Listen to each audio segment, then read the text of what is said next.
Good evening and welcome to the Job Search Solution, the radio program where we talk about looking for a job, changing jobs, changing careers, hiring.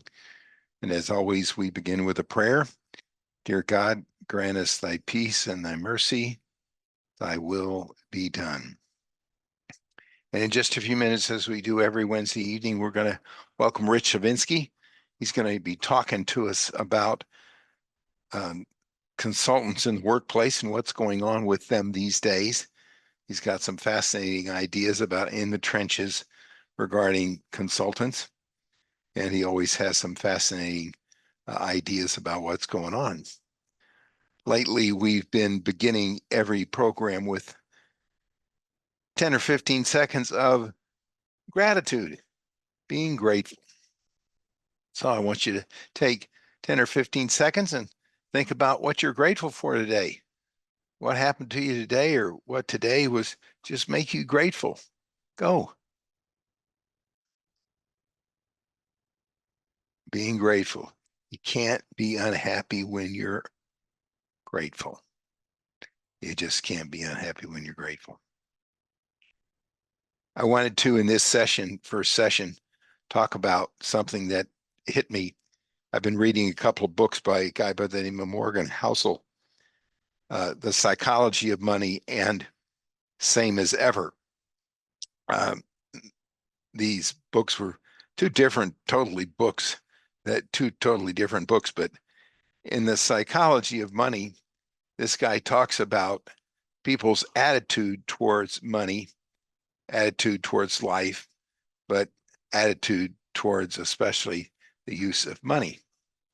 And one of the things that he brings up is that negativism and things that are negative have a 60% more impact than positive things.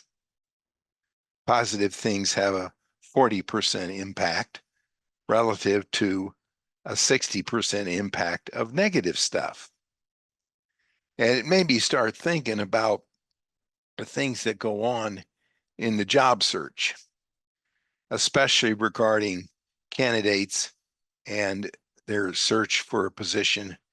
They're interviewing and they're looking for a job, and how the impact of negative things, especially things like not having a degree, too many jobs, leaving a position for not good reasons, leaving a job, all of the negative things that go on in a job search or in jobs generally have much more of an impact than the positive ones. And I was reminded of this yesterday when I have an excellent candidate who is in the consulting business, stellar track record, but for very good reasons, he doesn't have a degree.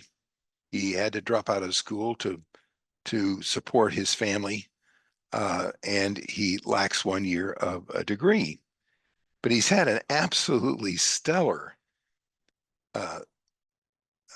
track record and has accolades and performance track record that's wonderful. Well, 3 of my clients wouldn't see the candidate because he didn't have a degree, but his track record is wonderful. And that fact overrode every bit of positive kudos and performance that the guy had. Now I got a PhD. Do my clients really care that I have a PhD? Do they care that I have a PhD? I either produce a good client candidate for them or I don't. Nobody in the 50 years that I've been doing this has ever asked me, Tony, do you have a degree? How many degrees do you have? And then we'll decide whether or not we'll interview your candidates. But that fact that this guy doesn't have a degree overrode the fact that he had a tremendous track record, and it overrode the fact that 3 people wouldn't see him. 3 other clients did see him and have agreed to see him, and he's tremendous.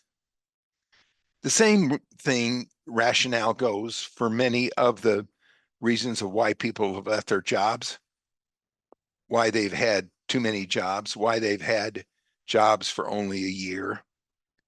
Those negative factors carry 70% more weight than the positive factors do, 60% more weight than the positive factors do. And nobody can seem to do anything about that.